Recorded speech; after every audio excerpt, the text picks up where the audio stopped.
Convido os irmãos a abrirmos nossa Bíblia no Evangelho de Lucas, a darmos seguimentos às nossas meditações nesse Evangelho precioso, Evangelho interessante. Lucas, capítulo 4. Nós vamos fazer a leitura dos versículos 1 até o versículo 13.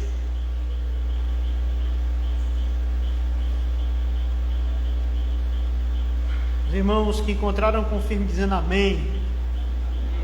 Então lemos a palavra de Deus que nos diz assim: Jesus, cheio do Espírito Santo, voltou do Jordão e foi guiado pelo mesmo Espírito no deserto.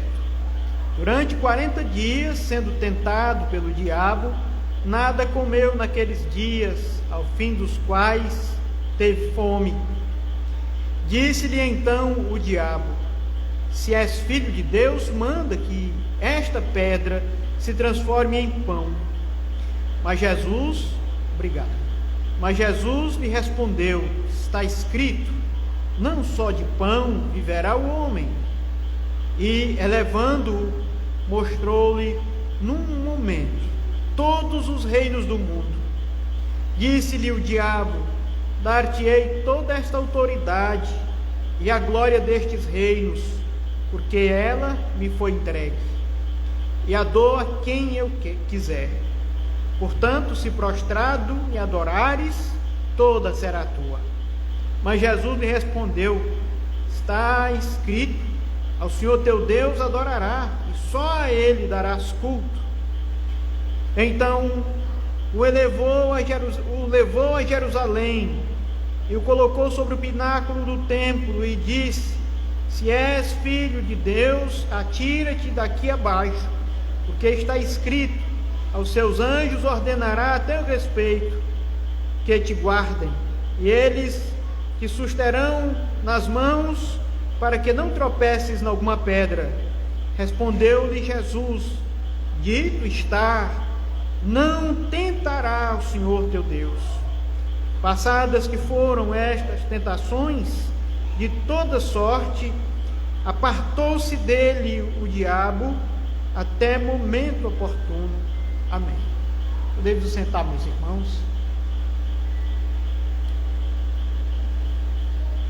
Queria reforçar as nossas boas-vindas a cada um dos que nos visita nesta noite. É uma alegria para o nosso coração ter a presença de cada um dos amigos entre nós.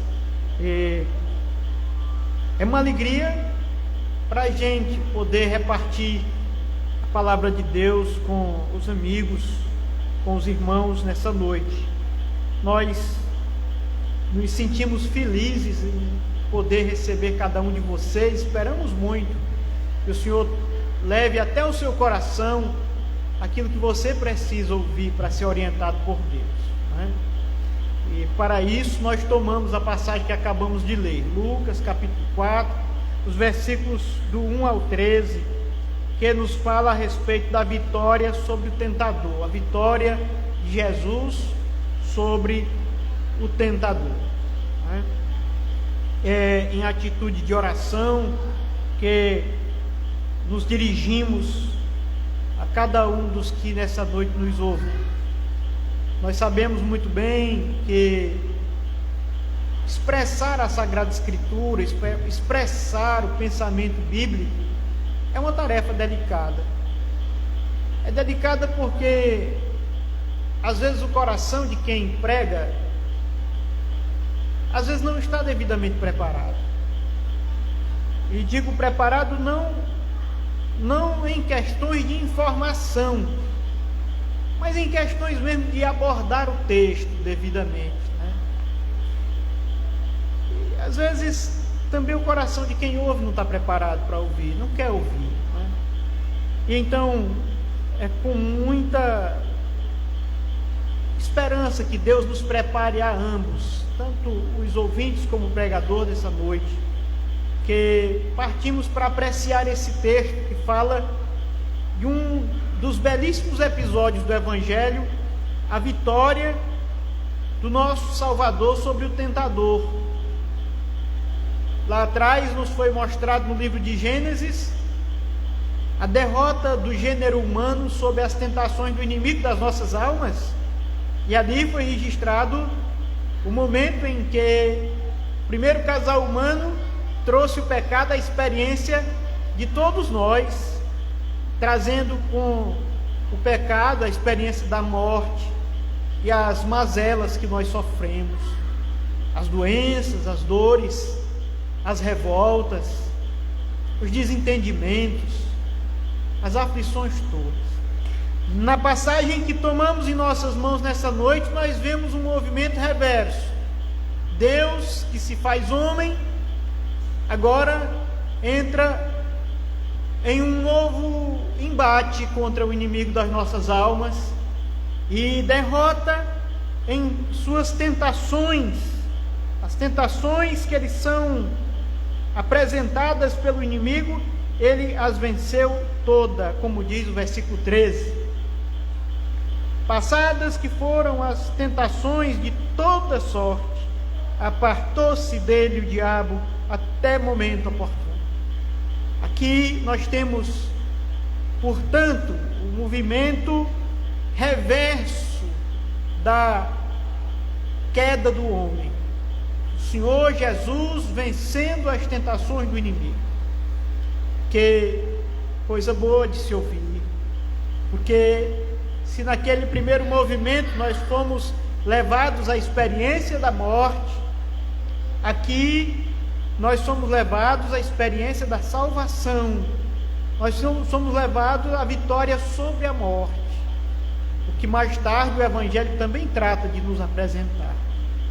Queridos irmãos, na nossa reflexão dessa noite, nós pensaremos em 3 pontos muito importantes da passagem que tomamos em nossas mãos. 3 áreas de tensão nesse texto. A primeira dessas áreas é a questão da revelação escrita de Deus, daquilo que Deus disse e que se registrou na Escritura. Você consegue olhar o texto e perceber frequentemente o Senhor Jesus dizendo: está escrito, está escrito. E em um momento também o inimigo diz: está escrito, recorrendo dele também a Escritura. Dessa maneira nós iremos pensar nesse ponto de tensão sobre aquilo que está escrito, a utilidade da Escritura, o poder que nós temos por meio da Escritura. No momento seguinte, nós pensaremos sobre a condição humana, porque de fato é bastante interessante que é colocado diante de nós um homem sendo tentado por Satanás em condição muito precária. Ele está no deserto e ele está sendo tentado depois de 40 dias de fome. Você compreendeu essa parte no texto bíblico? Você conseguiu perceber que depois de 40 dias sem comer, sem beber, o nosso Senhor foi tentado e venceu o inimigo das nossas almas? Então a condição do ser humano frente às tentações do inimigo também é um ponto de tensão aqui, não é? Você está pronto para conceder isso? E por fim, meus irmãos, o apelo frequente que Jesus faz ao direito de Deus de ter a sua própria fidelidade, anunciada a nós esse direito de Deus para ter a nossa fidelidade, a nossa adoração, a nossa devoção a Deus. Esse se torna o último ponto de tensão sobre o qual nós falaremos nessa noite. Um ponto de tensão que se reverte em um convite para nós, para que a gente reconheça que Deus tem direito sobre nossa adoração, sobre nossa devoção. Assim, pensaremos no texto bíblico que temos nas nossas mãos.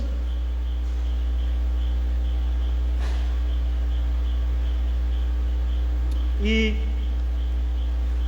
nesse momento, pensando no primeiro aspecto que nós tomamos para refletir, qual seria ele? Qual o primeiro aspecto que eu anunciei? A Escritura, né? Está escrito, está escrito, está escrito. Note como esse está escrito, frequentemente repetido. Ele se liga ao primeiro versículo que nós lemos no capítulo 4. Você pode ler comigo? Podemos ler juntos? Lemos assim, portanto: Jesus, cheio do Espírito Santo, voltou do Jordão e foi guiado pelo mesmo Espírito no deserto. Muito bem.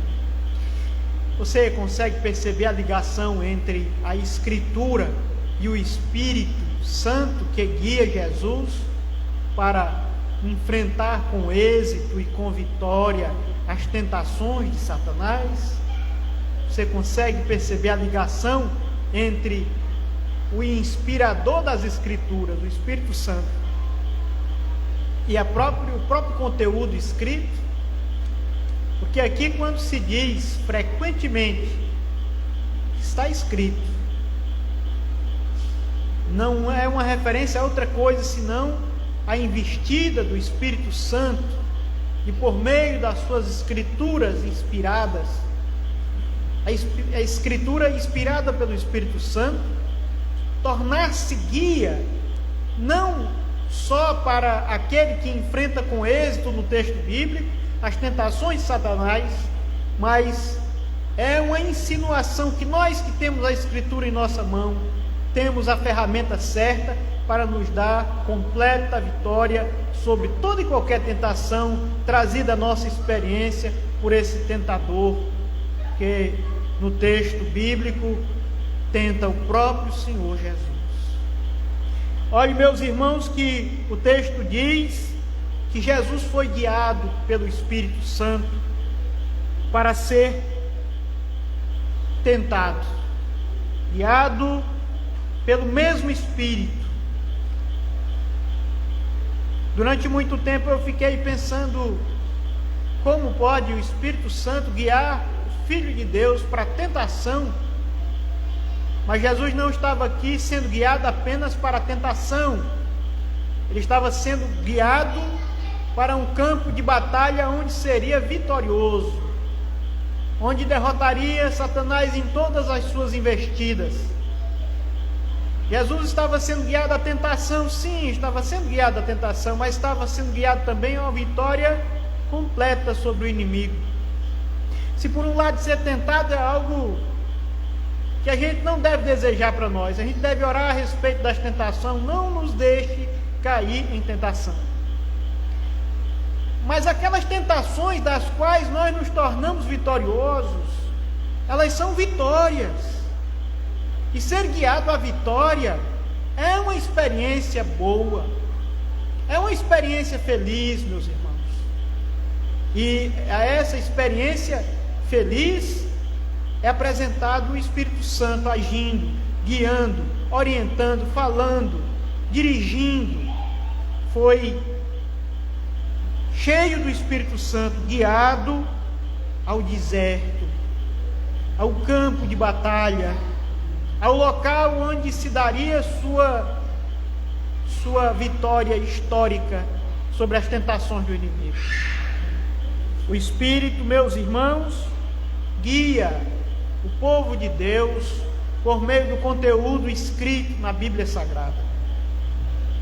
A sua Bíblia é uma investida de Deus, é um investimento de Deus, para que você seja munido de todas as informações, de toda a orientação que você precisa, para, guiado pelo Espírito Santo, falando nas Escrituras, vencer toda sorte de tentação do inimigo. Aqui nós devemos pensar sobre o grande poder que está ao nosso alcance por meio da Escritura. E é difícil de não lembrar o Salmo 1, Jeremias 17, que é uma passagem paralela, muito próxima em seus dizeres, né? Muito próxima daquilo que foi falado no Salmo 1. Você pode abrir comigo sua Bíblia em Jeremias capítulo 17? Jeremias capítulo 17, os versículos 5 a 8. É um texto muito querido para o meu coração. O texto nos diz assim: assim diz o Senhor, maldito o homem que confia no homem, faz da carne mortal o seu braço e aparta o seu coração do Senhor, porque será como um arbusto solitário no deserto, e não verá quando vier o bem, antes morará nos lugares secos do deserto, na terra salgada e inabitável.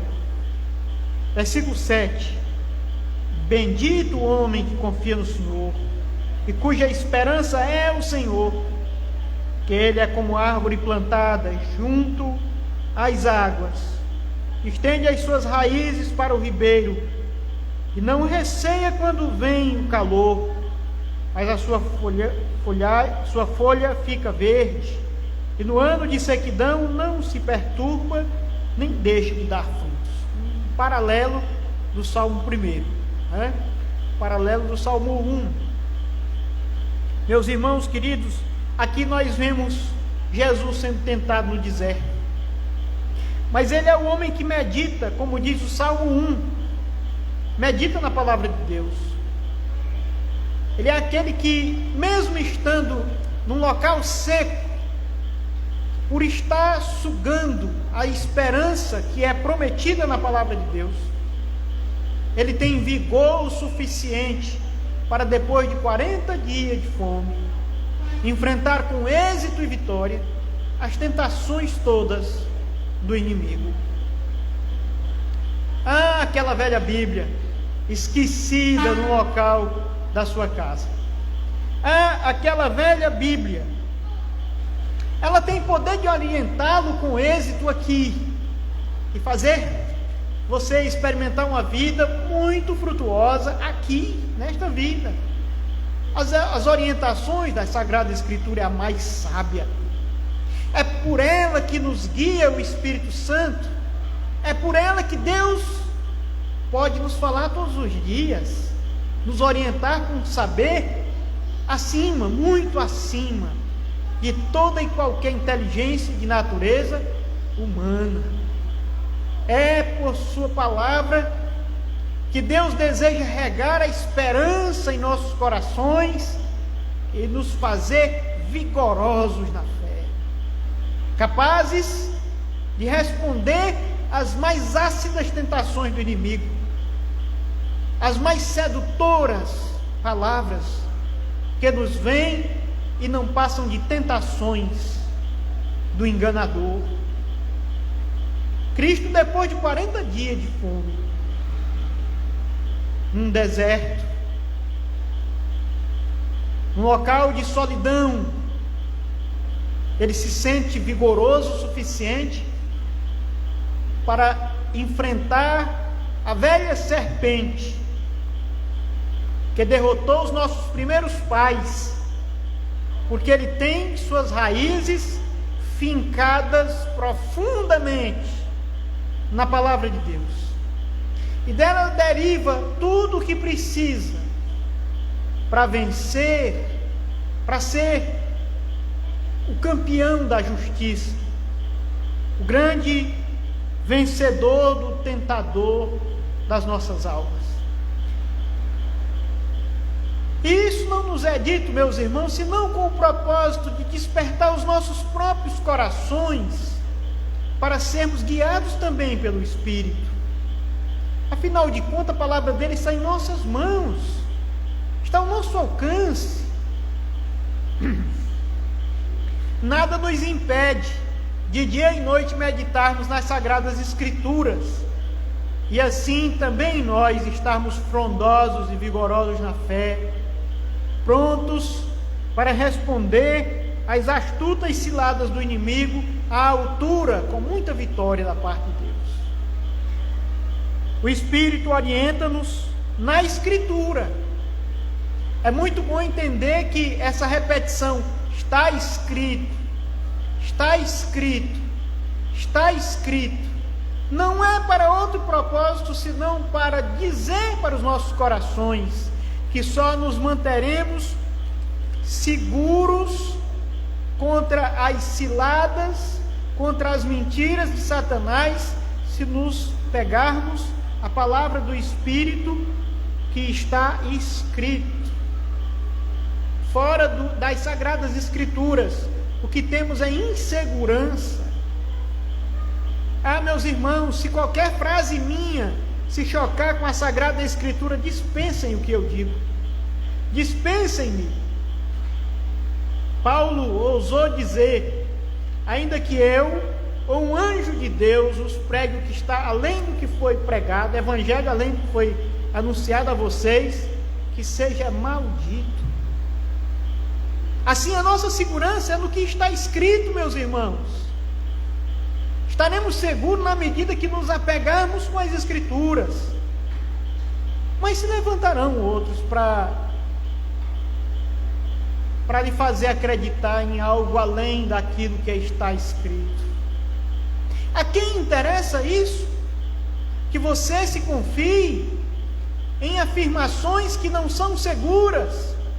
Foi apelando para o que está escrito que o Senhor Jesus derrota as ciladas de Satanás. Em Gálatas capítulo 5, versículo 16, nós encontramos uma dica muito preciosa diante das tentações que nós temos em nós próprios. Porque, meus irmãos, nós não precisamos sair fora da gente para ser tentado. Vocês concordam comigo que nós mesmos servimos de tentação para a gente?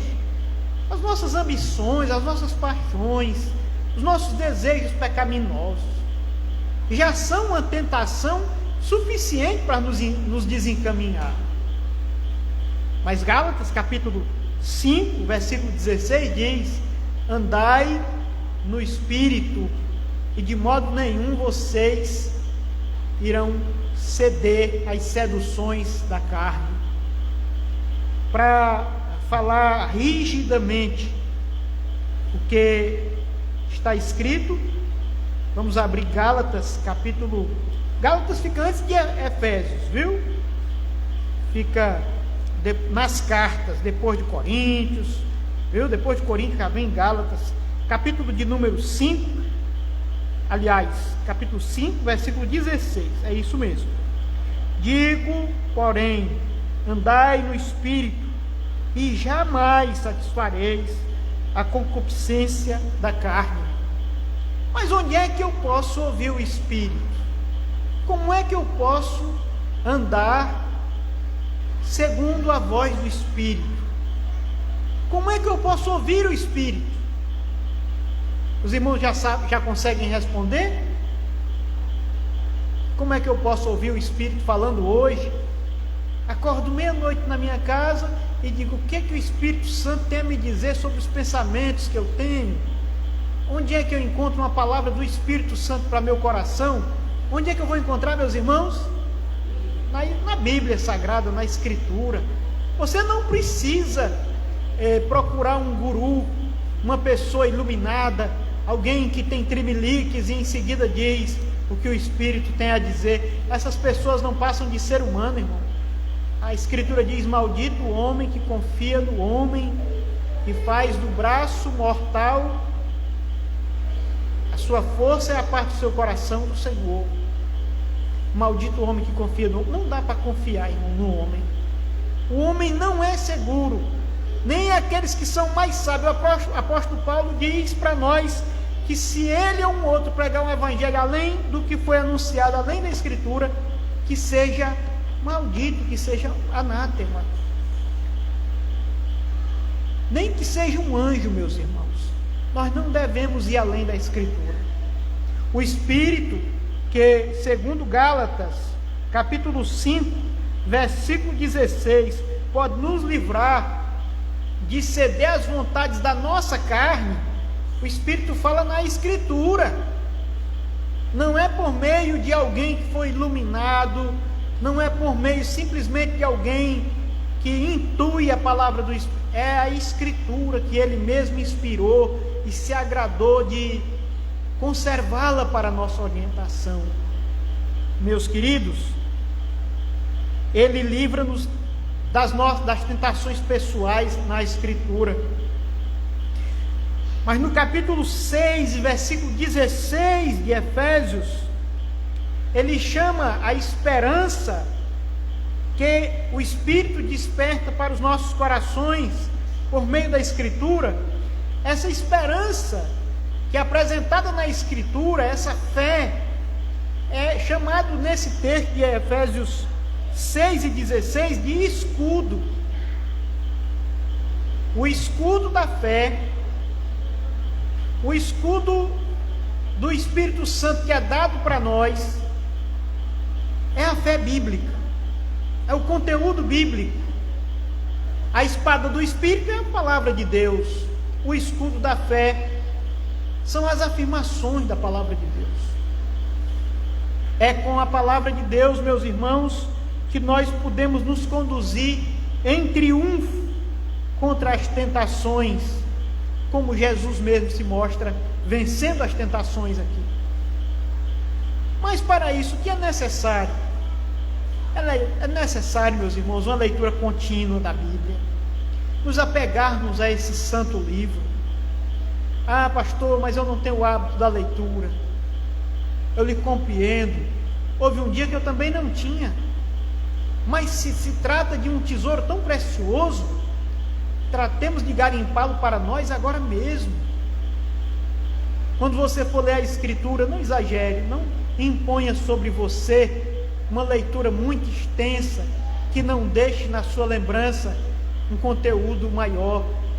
Leia pequenas porções, um capítulo por dia, 2, depois estique para 3, a leitura de 3 capítulos durante o dia e 5 nos domingos lhe garante uma leitura completa da Escritura ao longo de um ano.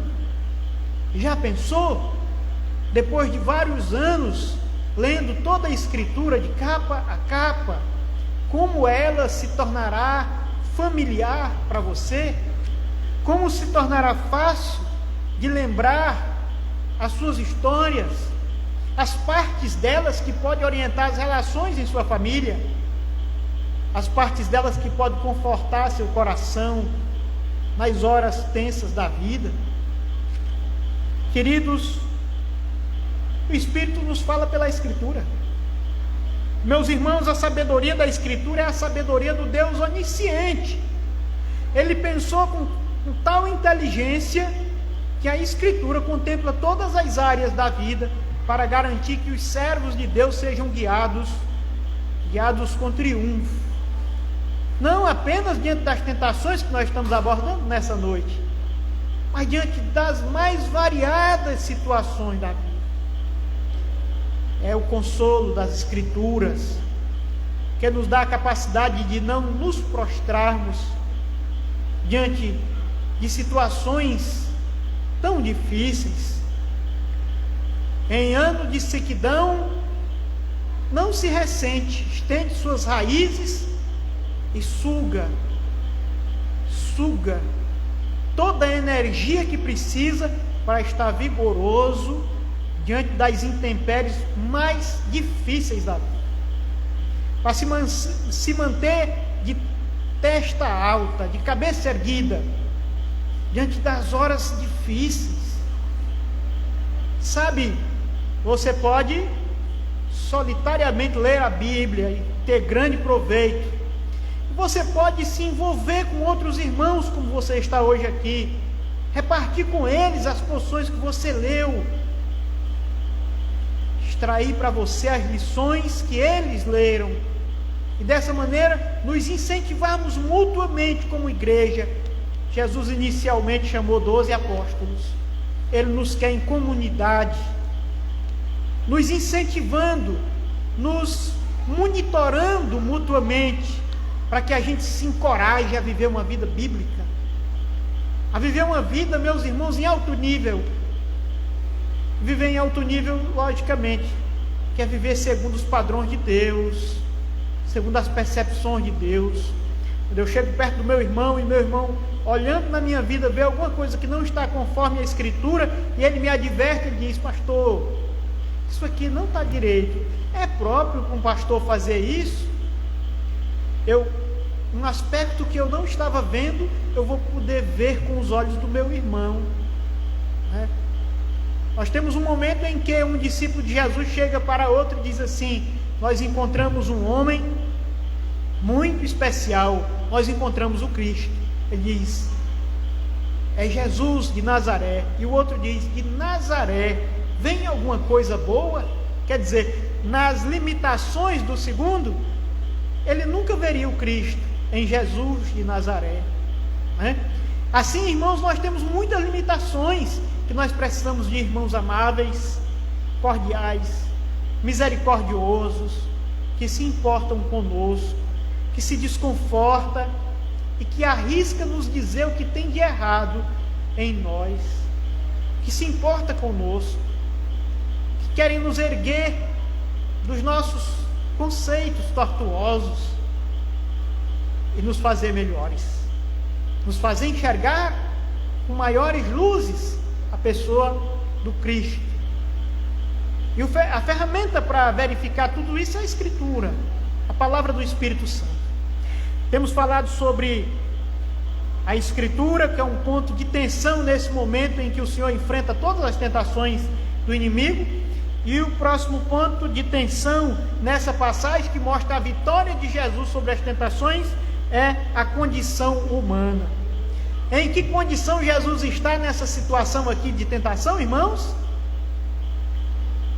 40 dias de jejum. 40 dias de jejum. Qual é a outra condição desconfortável que ele está enfrentando? Está enfrentando um deserto, solidão, falta de ajuda. Todos nós precisamos de ajuda de alguém. O nosso Senhor enfrentou as tentações para nos reverter a situação de queda para a situação de salvos, sozinho. Enfrentou o inimigo sozinho, meus irmãos, por nós. Ó coragem, ó vigor grandioso que derivou o Salvador das Escrituras. A sua condição era de 40 dias de fome, era de fragilidade. Eu não aguento muito tempo com fome. Eu não aguento um dia inteiro com fome para me manter sereno, calmo. Depois de passar um pouquinho sem comer, eu fico pavio bem curtinho. Fraco, qualquer coisinha cansa, qualquer coisinha quero sentar, né? O Senhor Jesus enfrentou a tentação depois de 40 dias de fome. A técnica apurada de derivar a força da Escritura. 40 dias pensando em Deus, sugando força de Deus, a força que lhe garantiu a vitória, numa condição de grande fragilidade. A condição física para servir a Deus deve ser considerada a essa altura, porque Jesus está em condições difíceis de vencer as tentações e ser um servo de Deus nessa hora. É impossível não comparar a condição em que os nossos primeiros pais enfrentaram a tentação do inimigo e a condição em que o nosso Salvador enfrentou a tentação do inimigo. Porque nossos primeiros pais estavam no paraíso, o Senhor estava no deserto. Adão estava ao lado da mulher perfeita, Jesus num deserto de solidão, mas cheio do Espírito Santo. Adão cercado de todas as frutas providenciadas pela mão do próprio Deus, alimento com todos os sais minerais, com todas as proteínas, vitaminas, tudo para que ele estivesse vigoroso e bem nutrido. E Jesus, 40 dias de fome. Em que condição nós estamos preparados para servir a Deus? Em que condição nós conseguiremos vencer as oposições a nossa fé e ser vitoriosos contra as tentações, as ciladas e agradar a Deus. Precisamos estar bem alimentados para isso? É o que nós devemos perguntar a essa altura. Jesus tinha 40 dias de fome quando esteve de alma resolvida a não ceder jamais ao inimigo uma só de suas vontades. O inimigo foi apresentando tentações objetivas. 40 dias de fome. Manda que essas pedras se transformem em pães. Nem só de pão vive o homem. Eu estou com fome, eu não estou em condição de ir para a igreja hoje. Nem só de pão vive o homem. Ah, porque eu não estou em condição de servir a Deus. O Senhor Jesus, em 40 dias de fome, venceu, estava em condição de servir a Deus. Talvez você diga assim, mas era o Filho de Deus. Irmão, Jesus era perfeitamente homem. Ele se tornou homem como os outros homens. Não tinha nenhum adereço a mais. Ele era só um homem ali, enfrentando as tentações. Ele era um homem. E as condições em que ele estava era de dificuldade de servir a Deus. Eu queria lhe dizer que talvez as circunstâncias que a gente julga ideais para ser um bom servo de Deus nunca seja satisfeita para nós. Talvez você pense assim, eu vou servir a Deus quando eu estiver com todas as minhas enfermidades curadas. Talvez isso nunca aconteça. Talvez você pense assim, eu vou servir a Deus quando eu tiver melhores condições financeiras, né, para ajudar financeiramente a igreja. A ideia parece boa, mas não é. Parece, mas não é. Eu vou servir a Deus quando eu me tornar uma pessoa mais adulta.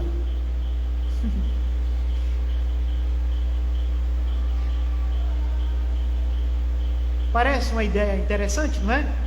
Afinal, maturidade é uma coisa importante. E se morrer ainda jovem? Nunca servirá a Deus?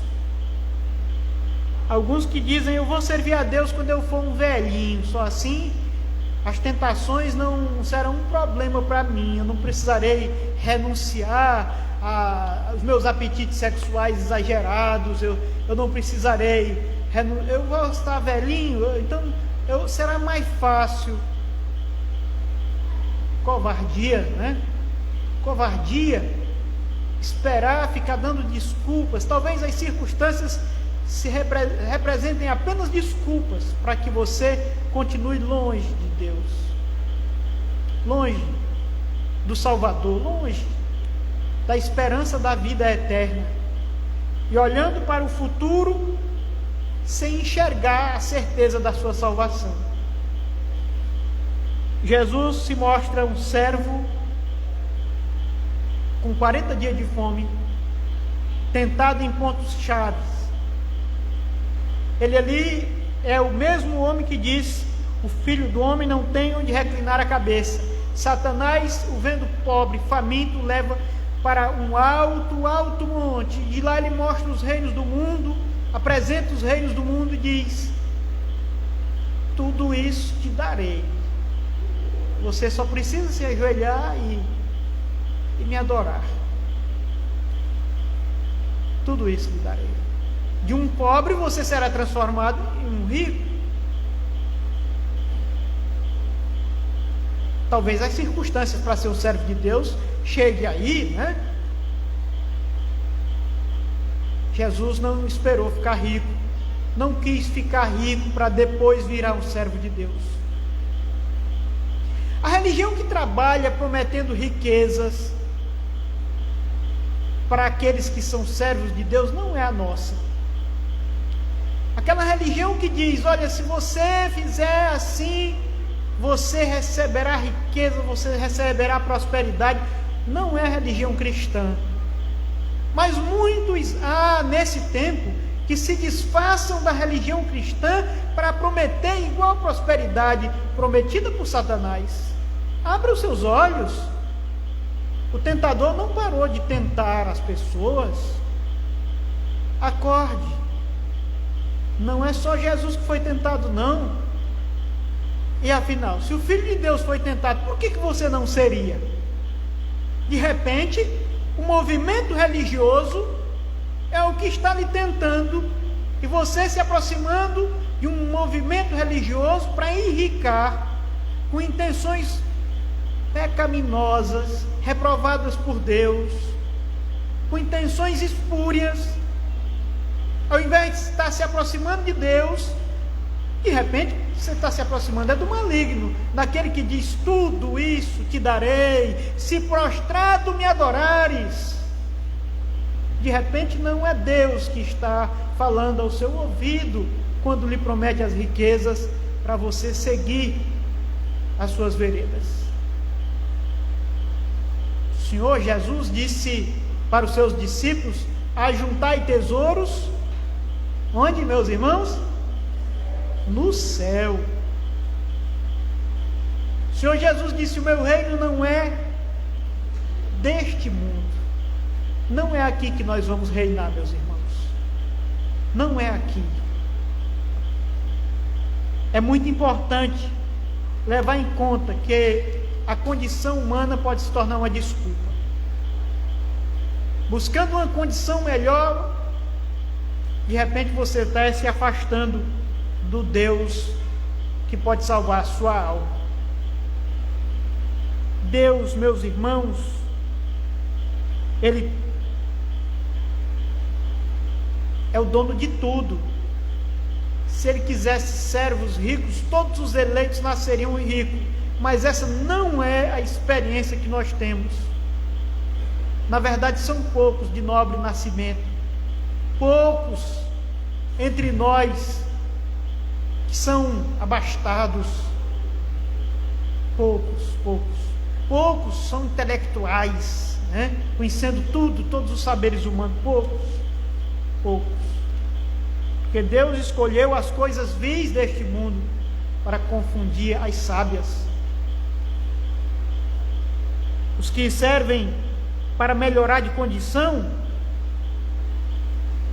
não servem a Deus. Os que olham para Deus e vê Ele como um batente em que pisando sobre Ele subirão na vida, não estão servindo a Deus, meus irmãos. Não estão servindo a Deus.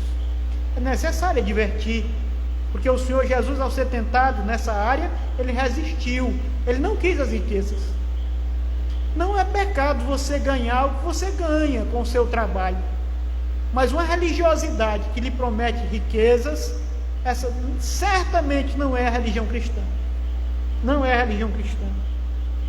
Por fim, meus irmãos, depois de ter apreciado os dois primeiros pontos de tensão no texto, que trata sobre a vitória sobre o tentador, o primeiro ponto de tensão é o conteúdo escrito, né? O conteúdo usado pelo Espírito para nos orientar. O segundo ponto de tensão é a condição frágil em que o Salvador foi tentado e venceu. E o terceiro ponto de tensão é o direito de Deus. Deus tem realmente direito sobre a nossa adoração? O Senhor Jesus diz: escrito está, ao Senhor teu Deus adorará, e só a Ele darás culto. Meus queridos irmãos, quero lhes dizer que Deus, Ele tem direito sobre nossa adoração. Por que Deus tem direito sobre minha adoração? Ele fez o mundo, Ele fez os céus, Ele fez a terra, Ele fez o meu alimento do dia que eu nasci ao dia da minha morte. Eu me sustento do que já pertence a Deus. Além do mais, todas as belezas que um dia contemplei e que admirei, veio das mãos dele. Tudo que um dia eu achei belo, foi feito por ele. Sem ele, nada do que foi feito se fez. tudo que eu admiro, que eu aprecio, que eu acho saboroso, que eu acho importante, é obra de Deus. Adorar é simplesmente dizer: tudo de maravilhoso foi Deus que fez. Reconheço que grande é o Senhor e muito digno de ser louvado. Majestoso é o nosso Deus, Criador da infinitude dos céus, das belezas que vi na terra. Grande é o Senhor.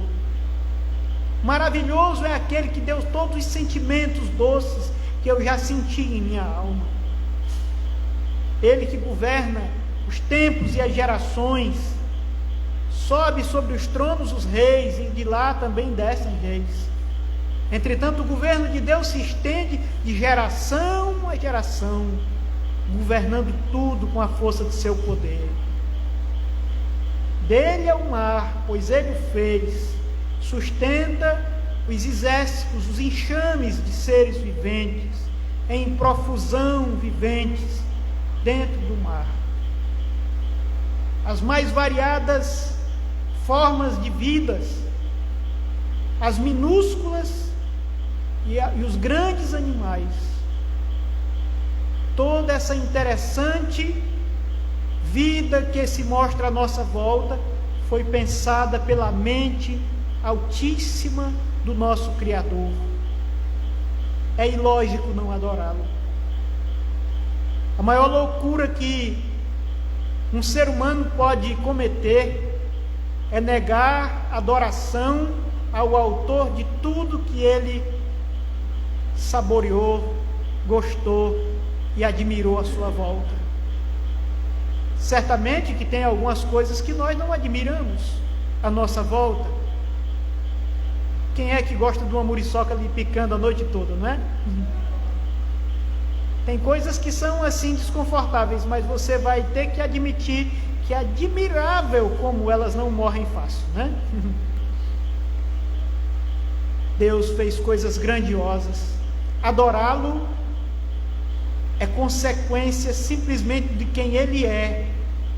Um ser grandioso, admirável, fascinante, comunicativo. Ele quer se relacionar conosco.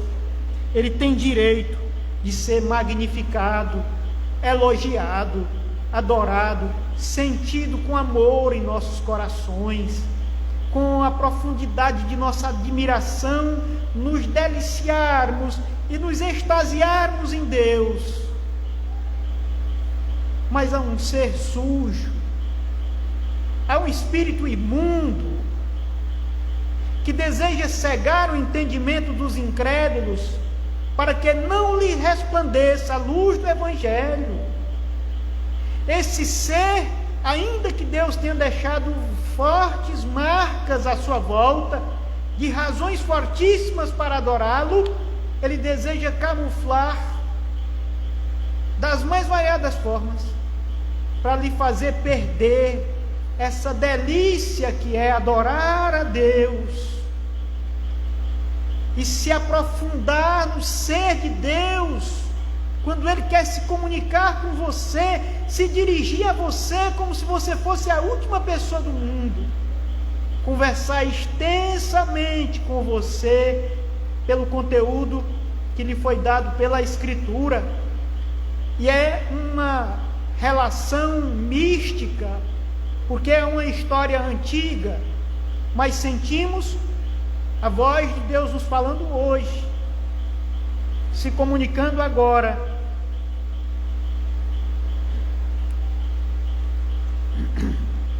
A propósito das circunstâncias que estamos vivendo agora, e não sentimos como se esse conteúdo do Espírito fosse dito para outros. Isso foi pensado especificamente para mim. O conteúdo que eu recebo, o que eu compreendo, o que eu leio das Escrituras especificamente para mim, aplicado pelo Espírito especificamente para mim, a uma mística comunicação bíblica de Deus, o Espírito, de nosso coração com Ele, de maneira que não há outra coisa senão admitirmos não há nada a fazer senão admitir que Deus tem direito à nossa adoração. Ele nos fala sobre isso, Ele nos cerca de razão para isso. Nossa necessidade é satisfeita nisso. Quando adoramos a Deus, se descortina aos nossos olhos as armadilhas de quem quer a ruína das nossas almas. Percebemos que um amor fortíssimo nos chama para o nosso Criador, enquanto as mentiras mais cabeludas são descaradas às nossas vistas. E percebemos que Ele não quer outra coisa senão nos perder. Ele não quer outra coisa senão arruinar as nossas vidas, nos matar, porque é homicida desde o princípio. Está escrito: ao Senhor teu Deus adorará. Ele tem direito sobre isso. Só a Ele oferecerá culto. Não há outro para nos prostrando oferecermos nossas orações. Não ore a nenhum outro. Não adore a nenhum outro. Qualquer um movimento, qualquer uma insinuação de que você deve buscar a outro para oferecer culto, para devocionar a sua alma, para dedicar a sua alma, você deve rejeitar com toda a força de eloquência, porque foi isso que você viu no Salvador da sua alma. Ao Senhor teu Deus adorará, só a Ele dará culto. Não há nenhum outro a quem devamos adorar, senão a Deus o Pai, a Deus o Filho, a Deus o Espírito Santo, que não está longe de cada um de vocês, está falando com vocês, lhes guiando as almas, interessado em sua alma, em tê-lo unicamente para Ele. Ele tem zelo, ciúmes, Ele não quer repartir com ninguém mais, porque Ele ama. Não despreze tamanho amor. O Senhor seja sempre convosco. Amém.